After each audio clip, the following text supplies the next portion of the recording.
And welcome everyone to Banffy's Tales, a podcast about ordinary people achieving extraordinary, meaningful outcomes every single day. And I thought, what better way to start off than have a really special guest, none other than the absolutely awesome wife, Wendy Jenkins. And no, this is not a plugging about. This is not because I wasn't able to get anyone else to speak. Wendy actually has a really, really interesting story to tell, and I think it's when you hear it, it's going to inspire some other people. And it's the first time for a long time that I actually can be in control of the podcast as well. So here we go. I think I can anyway. So Wendy, why don't you tell everyone a little bit about you? Okay, well, apart from the obvious that I'm married to you, and I have to, yes, and Banffy is part of the family. Yes. Yeah, so I guess what people probably know me best for when I do talk on podcasts and radio and other things, is that I'm a person that's very resilient. I wasn't always, but I am now. I guess as a child, part of that came from having 8 different schools growing up. I've also moved 20 times, dragged Gordon along for a lot of that. And yeah, that has helped me become somebody who's quite resilient, good to change, making friends, etc. And then not too long after we got married, I started to decide that I wanted to lose some weight. And I was getting a lot fitter and healthier, but actually feeling more puffed. And I was working back late one night at home and had to walk to the car park next door, which was in the city, and the lifts were out. So I thought, well, I don't want to be that person that gets locked in the stairwell. So I'm going to walk up the ramp. And now Gordon's obviously heard this story, but I'll share with his audience. So there was about 7 levels, and I walked all the way up, not very fit, but got there in the end. And all I remember is touching the door handle. And the next thing I knew, I woke up and I was looking at the roof of the car park, and I had fainted and fallen alongside the car around the back and hit my head on the concrete bollard that the car backs up onto. My bag had gone everywhere. And I was covered with blood and bruises, but I didn't know that until I drove home.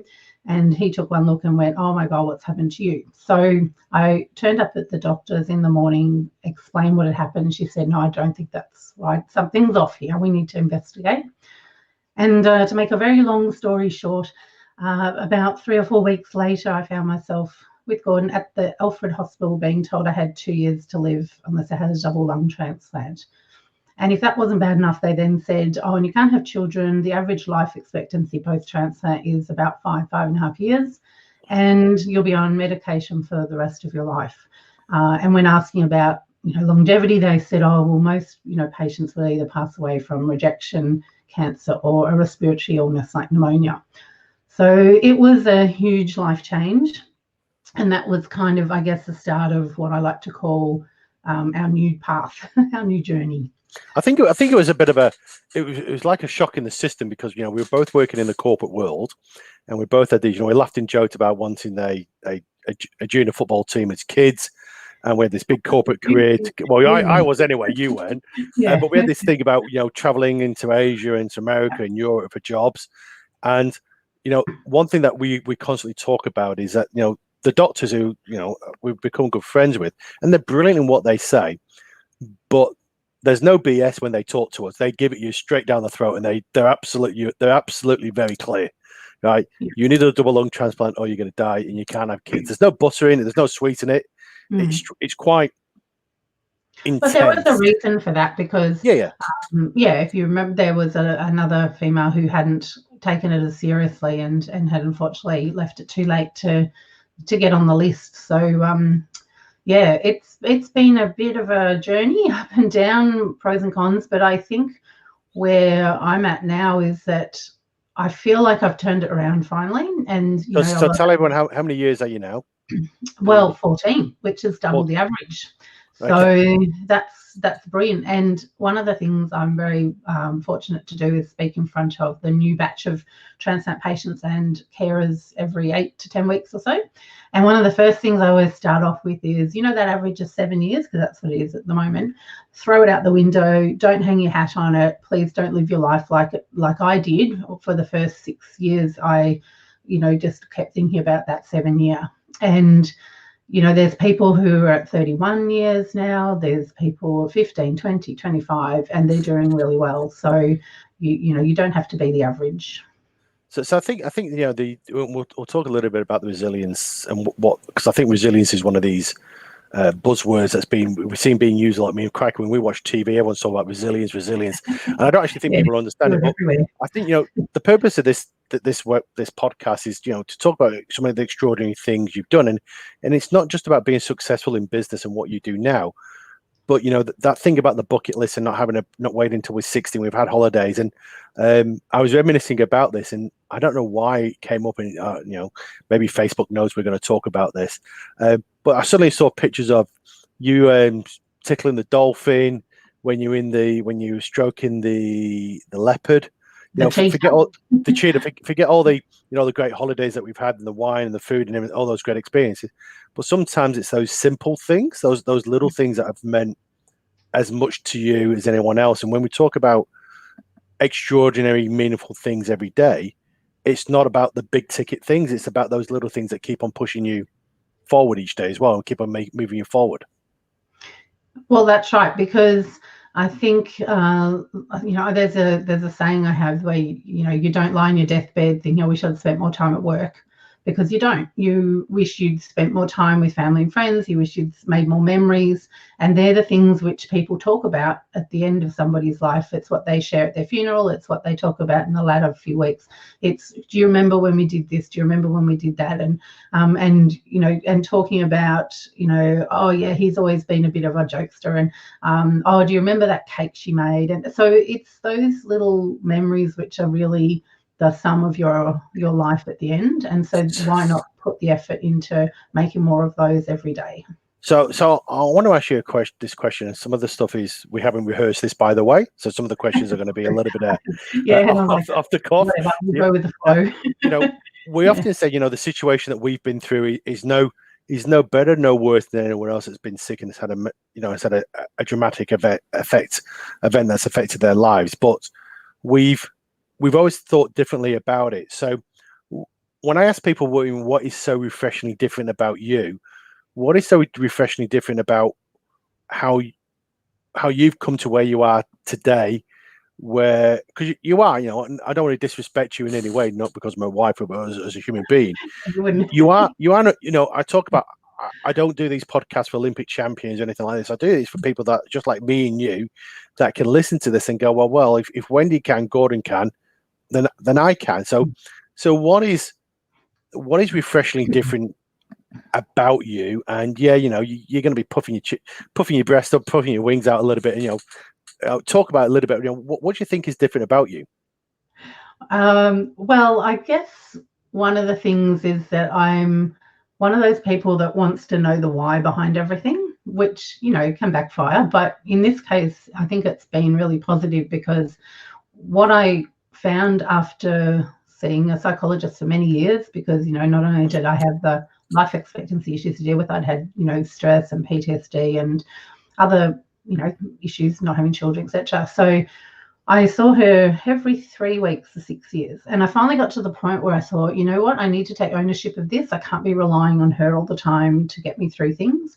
And I started to research why people cope better than others, why some people are more resilient, how you can cope with stress, how you can self-help yourself. And there's a lot of information out there now, because, you know, there's a lot of experts sharing things through books and podcasts and, you know, whatever mediums. And so there was a lot I could learn. And what I really gravitated to was the neuroscience side of resilience, because I thought, isn't that cool that you can tap into your brain, and if you understand how that works, then that can help. And I'm a big overthinker, you know, I can always think worst case scenario in that. And so I really wanted to learn how to help myself. And so whilst there's always a place for psychologists, in fact, I spoke to a group the other day which had 900 odd psychologist in it.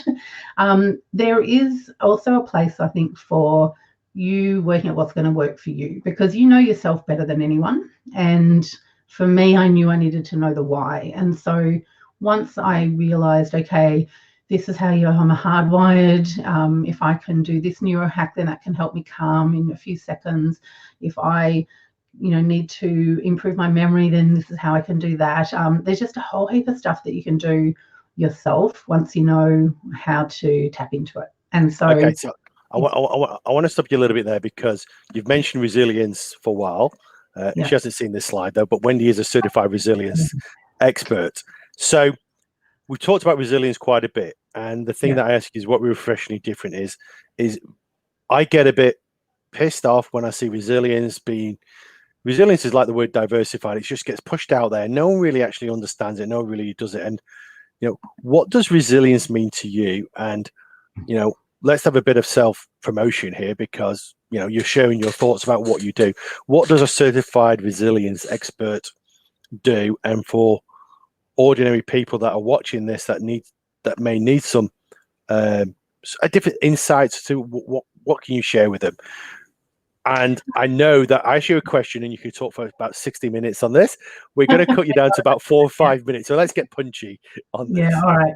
Well, yeah, no, you're right. I became a certified resilience specialist in this, and because I've got a human resources background as well, I've combined the two. So this is what I do, is help people, mainly in workplace situations. So businesses who have got stressed or overwhelmed staff, or need staff to be able to cope with, big challenges and things. And I guess resilience to me, they used to talk about it being bouncing back, but I don't like that term because it kind of implies going backwards. To me, it's pushing through adversity. But we all have adversity, challenges, and you'll know that some people cope better than others. So what I try to do with the programs I have is to help you be that person, so that you're the one that people look to in times of adversity, or when there's a challenge or things are really stressful, or that you've got tools that you can pull on when you're in the moment and feeling overwhelmed. So yeah, I guess it's just equipping people with the knowledge they need and the tools they need, so that they can be as resilient as they need to be in the moment. Okay.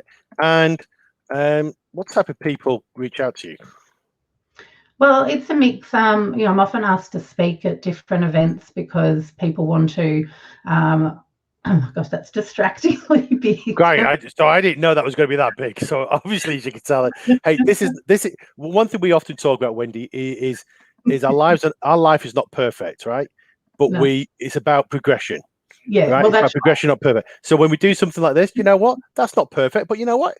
It's about not looking back. It's about moving forward. So we're just gonna go with it. So tell me the type of people that it was. So speaking to people about neurohacking, because there's a real appetite, especially after COVID, for people wanting to know how they can cope with things better. So certainly that, and businesses who. I was just talking online with somebody today at a big company, and they were saying that it's a hot topic for them at the moment with their staff. They're feeling like they need to do something to support them, and so they wanted to have a chat. So it can be that they're being proactive about it. It can be reactive.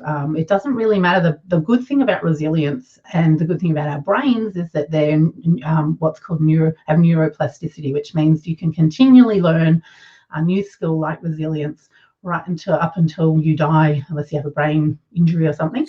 And so, there's ways that we can still be helping people. So say that word again. Say that word. Neuro what? Neuro. Oh, yeah, you need to try and type this one. All right. I'm not going to type that one up because neuroplasticity, which basically is talking about how your brain is plastic and can be molded.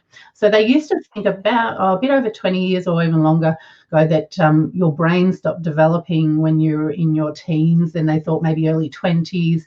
They've since discovered that it actually continues to rewire and learn for as long as you keep thinking and embedding new things into the brain. So brain's pretty clever.